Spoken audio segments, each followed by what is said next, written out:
aba M23 bagera kuri 46 abandi bane barafatwa batatu barakomereka cyane.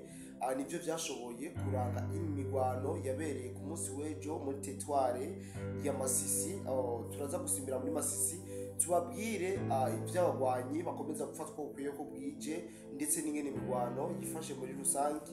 Asivyo gusa turaza gusimbira muri Walikari, territoire ya Walikari muri Nord Kivu, aho bivugwa ubuce butari buke bwashoboye kwigarurirwa na Wazalendo inyuma y'imigwano ikomeye cyane yari yabahuje n'uno mwari w'inyeshamba RDF Tabara M23.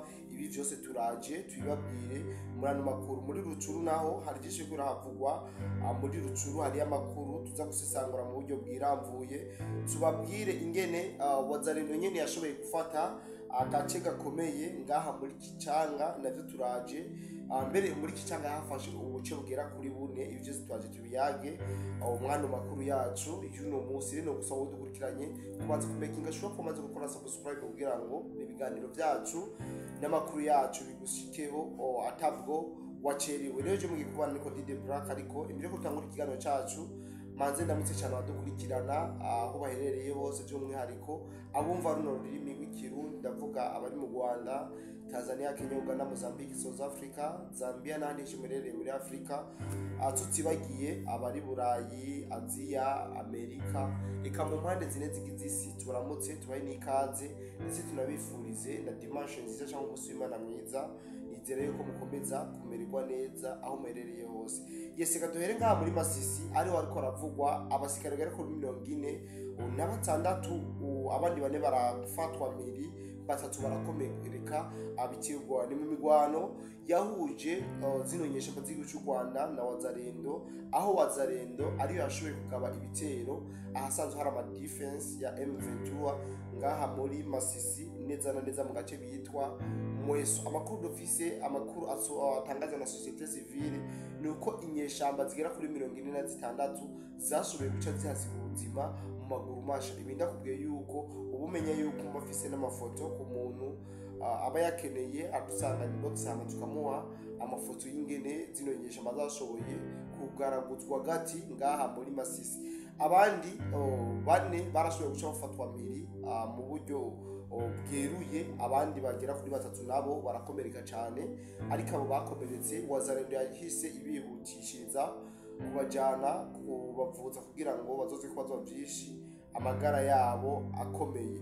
Aho nyene muri Masisi mu migwano myinshi ikomeza kuhabera, bituma inyeshamba nyinshi zikomeza kuhafatirwa cyane. Nababwira yuko mu migwano yari yabaye hirya yejo naho hari hafashwe inyeshamba z'u Rwanda zigera kuri 3 ndetse n'umushefu wabo. Ni mu gihe bariko bararasana, ariko amasaso aza kubakamana. Amasaso amaze kubaherana, Wazalendo itangura kubatoza intoki. Maze kubatoza intoki barahafatiye n'umushefu wabo yararongoye kino gitero, aho mbere amakuru dufise nuko baciye baboha. Dufise n'amavideo bababoshe kabisa, baboheye amaboko imugongo, ibyo mu Kirundi twita yuko bababoshe indege. Ibi byose nibiko birabera ngaha muri Masisi. Nababwira yuko umushefu yararongoye izo nyeshamba zari ku mirongo y'urugamba, aza kugira ivyabo zibura amasasu, agifatwa ko yafashwa gikomeye, akimeze neza, akibona kagira afatwe, amaze gufatwa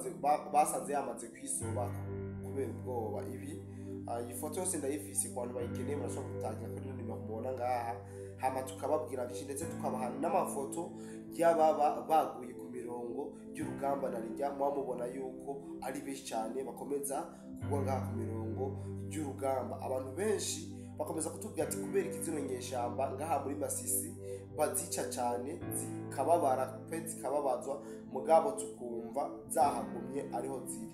Ico twababwira nuko zino nyeshamba muri Masisi ni wabo ni kugira obamariho rero biba bigoye. Kandi M23 tumaze kwasigurira mentwa yuko M23 atari bajya bishitse hano gusaja ku rugamba, hariho n'aba M23 mu mutwe araba M23. Rero kuvuga ko uhamara mu buryo bworoshe biba bigoye cyane, nubwo rero Wazalendo hafise ibintu birindiro. Niyo mpamvu ubona yuko itigeri rya mu mukondora zosi ikomeza kugaba ibitero, novuga simusiga ahasanzwe hose hari defense y'igisirikare cha M23. Societe civile yo nta kinisha ko bano basirikare ba M2346 bahise bashingurwa mu binogo rusange kuko babazarinde base yuko umwanda canke irya mibiri ishobora kononekera hajya bigatuma abahatuye bagira ibibazo vy'ingwara. Murabizi yuko iyo umuntu apfuye n'ahari hononekara.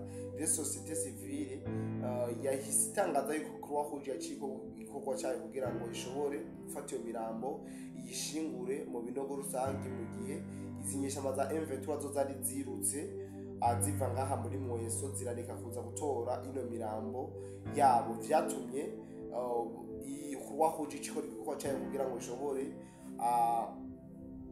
kugira ino mirambo, kubanza gukuraho ino mirambo mu bene gihugu kugira ngo ntihashobore kuba ibindi bibazo vy'ingwara, gucafuza ahantu. Ndazi abantu muri gukora murabizi kuko ndazi yuko mu kuziki twababwira nuko muri Rucuru mu gace bitwa Gitanga ku munsi wa hirya yejo Wazalendo yashoboye kwigarurira ubuce bugira kuri bune bwari busanzwe burimo inyeshamba z'igihugu cy'u Rwanda. Ni nyuma y'imigwano idasanzwe, amakuru dufise yuko yashoboye kuba umunsi wose biza kurangira zino nyeshamba z'igihugu cy'u Rwanda zitaye ziromoka zirasiga bino bubanza kari bune. Amakuru kandi dufise nuko bashoboye kuhatakariza mu buryo bwimbitse. Abene igihugu baho baravuga ati twebwe n'ubu ubwoba buracari bwinshi, turabona yuko M23 umwanya n'umwanya ishobora kuza ikihorera, ndetse kwihora kwayo murabizi yuko yihorera mu bene igihugu yica abene yure. Iki kiri mu vyatumye abene igihugu mu bwo buce bugera kuri bune bwo muri Rucuru bagira ubwoba bwinshi cyane bwo kongera gukora imirimo nk'uko vyari bisanzwe bimeze. Amakuru dufise nuko amabutike menshi yari yamaze kugagwa n'ibindi bikorwa vyose remezo byari byabaye nk'ibihagarikwa kubera ko ico kibazo cy'umutekano muke wari kuravugwa ngaha muri Rucuru. Muri Rucuru haravugwa abagwanyi indwi kari bo bashoboye kwasiga ubuzima, ariko nabo bashoboye gutangaza uwo munsi nyene kumbure imigwano ikirangira. Sinashoboye gutohoza imirambo muri rusange yashoboye kuhaboneka muri bino bice vyashoboye kwakwa n'izinyeshamba, nubwo dusaba kuri yuko zabaye guce zihunga kubera ko zumvise umuriro ubaye mwinshi. Twonababwira yuko aha muri Rucuru nyene hari aka video katrendinze cyane kagaragaye kasakaye, aho berekanye aba Wazalendo bafise ibikoho biremye, ibikoho vyarekura amakompora aremereye, injugujugu z'amabombe. Sinzi yuko kano ka video mwakaronse, ariko abatarakaronka babwira yuko wodutangira bakatwandikira kuri nimero kugira ngo dushobore kubasangiza bimwe mu biriko biraranga imirongo y'urugamba, kuko kenshi iyo tubabwiye ngo M23 bapfuye, M23 bafashwe, tutabahaye amafoto nuko tuba turiko turababwira ibintu twikoreye tumere nk'abanyarwanda bababwira inkuru z'inkorano bikarangira ata proof n'imwe cyangwa fact n'imwe babahaye ivyerekeye ivyabaye. Mu kwirinda ko mutubwira yuko tubahenda, niyo mpamvu twahisemo kuza turabasangiza buri kimwe iba byaranze ku mirongo y'urugamba. Batari mu group yacu WhatsApp bashobora kudutangira kuri ino nimero WhatsApp kugira ngo dushobore kubinjiza mu group yacu WhatsApp, baze barabona ibigiye bitandukanye cyane ko biriko birabera ku mirongo y'urugamba. Mu nkundire gato dusimbire muri Warikari. Muri Warikari naho haravugwa byinshi. Novuga yuko aha muri Nord Kivu ibintu zahinduye imirisho. Tugerageje kuraba Wazalendo iriko irahakoko d'histoire zino nyeshamba z'igihugu cy'u Rwanda, irababwira ati tora agatebe ikaye n'ikaramu ndabigisha, kuko ibyo turiko turabona ngaha muri Warikari for example ni ibintu bisize ubwenge cyane. Nobabwire ko ku munsi weje, ku munsi w'Isabato, ku munsi wa gatandatu, Wazalendo yashoboye kugaba ibitero bikomeye cyane ahasanzwe hari ibirindiro by'umwasi wabo wa M23, ku buryo iyo migwano inyeshamba zitashoboye kuresista, ku buryo iyo migwano inyeshamba zitashoboye kweregwa birangira zitaye ziromoka. Ivyo no wabwira ko ubuce bwera kuri butatu nza kubabwira, zinyeshamba zashoboye kwasiga ibintu byinshi cyane. Ndavuga ibigwanisho cyane, ibigwanisho, inkoho nini ndetse na zito. Amakuru dufise nuko batashoboye kuzisohora ngaha muri Warikari. Izi nkoho zose zaciye zishobora kuba ubutunzi bw'abawazarendo. Babwira ko izi nkoho wari umunezero aho wazarendo bariko bararimba indirimbo z'Imana basenebura kubwo ingabire y'ibigwanisho barose, ingabire biherewe n'aba M23, ariko nababwira ko wari umunezero udasanzwe mu wazarendo, wari umunezero udasanzwe kuko vyaraboneka neza yuko bungutse ikintu gikomeye bivanye n'izi nkoho aba bawazarendo bari bakuye mu birindiro bomoye mu zino njoro. Nababwira yuko inyuma y'imigwano idasanzwe yari kirahabera aha muri Walikale, ubuce bugera kuri butatu bukomeye cyane ubabwira ubu bugenzurwa na wazarendo. Ubwo buce nabwo si ubundi n'agace kitwa Rutukuru, agace kitwa Kibanda n'agace kitwa Mangoro.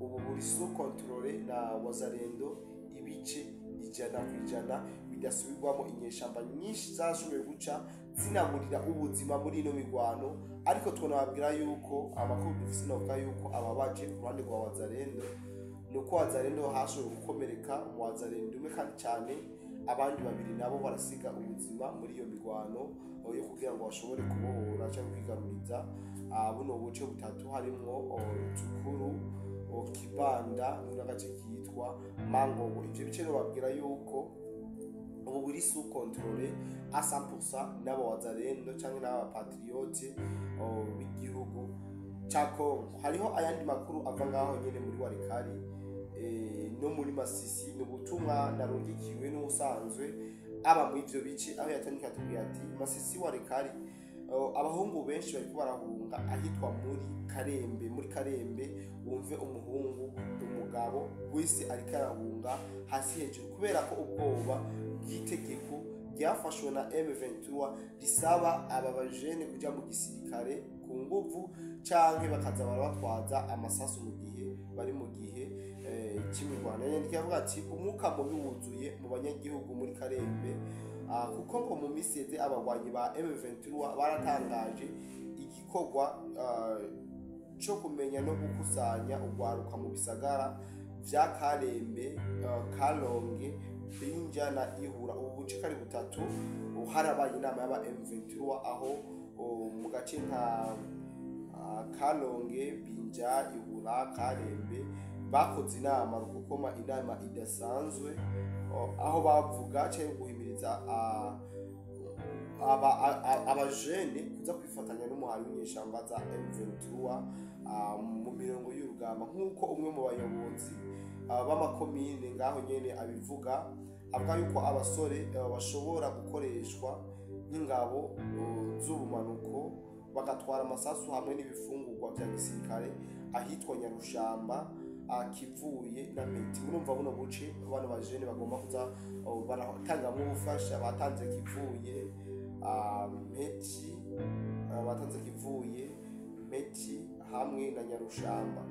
Ibi niyo target cyangwa niyo mipango y'aba M23 bazokoresha no bajene mu kubegurira ibigwanisho, ibikoho, amasasu ndetse no kubajanira ivyo kurya tutibagiye n'amazi mu bikorwa byo gutera abagwanyi bawazana cyangwa mu kugira ngo bashobore kugaba ibitero bikomeye ahasanzwe hari ama defense ya wazarendo y'Ipatriote Kongo. Kubera rero iyo ngorane bamwe mu gwaruka bariko barahunga bashika bahungira mu gace bitwa Yera niho bariko barahungira aho hari ingabo za leta. Nababwira ko FARDC na wazarendo nabo basanzwe bafise ibintu bikomeye cyane, ama defense adasanzwe hano muri Yera. Abene igihugu benshi niho bariko barahungira basanga abawazarendo, basanga aba FARDC kugira ngo bashobore kubakiza cyangwa bashobore kubarinda umutekano wabo aha muri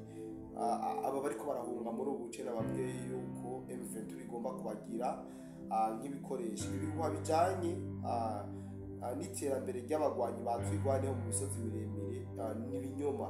Inyuma y'intambara zikaze abagwanyi bazarendo barasubije inyuma, bereka ikibanza ca Rugezi aho basanzwe bafata bagasubizwa inshuro nyinshi. Tunababwira yuko ngaha nyene muri Rugezi zino nyeshamba za M23 naho nyene ku musi w'ejo zarashoboye kwagaba ibitero nk'uko nabisomye ariko ntibyaboroheye, byagiye kurangira zino nyeshamba zibuze imbwa n'imbwebwe kuko basanze abo wazarendo bahagaze neza maze bashobora kubasubiza inyuma ata kibazo na kimwe.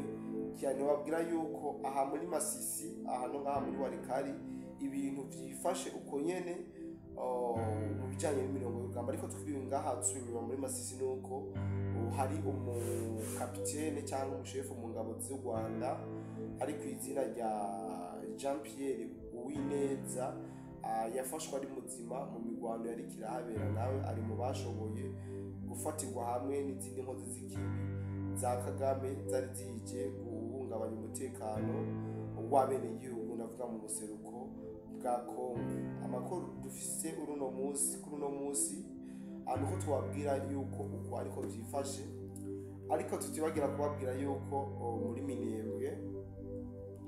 Minembwe sawa gutuma umwana Minembwe ubu tuvugana biracakomeye. Wazarendo ikomeza kugaba ibitero ku buce basanzwe baratswe na Wazarendo. Babwira yuko ubwo buce ari nka Pwenzero tuwe n'akandi gace kamwe nibutse muri kano kanya kamanizita. Ubwo buce babwira ko Wazarendo yamaze kuba ibusubiramwo 100%, ndetse amakuru yose nuko hariko haraberayo imigwano. Ntabwo Wazarendo irashobora kubwisubiza mu buryo bweruye, ariko imigwano yo iriko irabera muri buno buce, kandi imigwano ikomeye cyane nkuko tubitangarizwa n'abene igihugu basanzwe bari muri ubwo buce. Rero mwumve yuko ibintu bitoroshe, ibintu bidasanzwe. Kumbure nababwira yuko ibintu bikibandanya kuba bibi cyane ngaha mu buseruko bw'igihugu cya Kongo. Abenshi miko muratubaza situation Minembwe uko ingabo z'Uburundi zihagaze. Twabwira ko ingabo z'Uburundi zitekanye, kandi ata n'ibitero bariko baragabwaho nawe twirwaneho, kubera ko twabibabwiye kenshi yuko idashobora kugaba ibitero ahasanzwe hari ibirindiro by'igihugu cy'u Burundi. Rero nababwira yuko ubu tuvugana umuriro uriko urotira zino nyeshamba n'umuriro bariko barahatswaho na Wazarendo. Ntabwo ari abarundi, nubwo aba baprito batwirwane bavuga yuko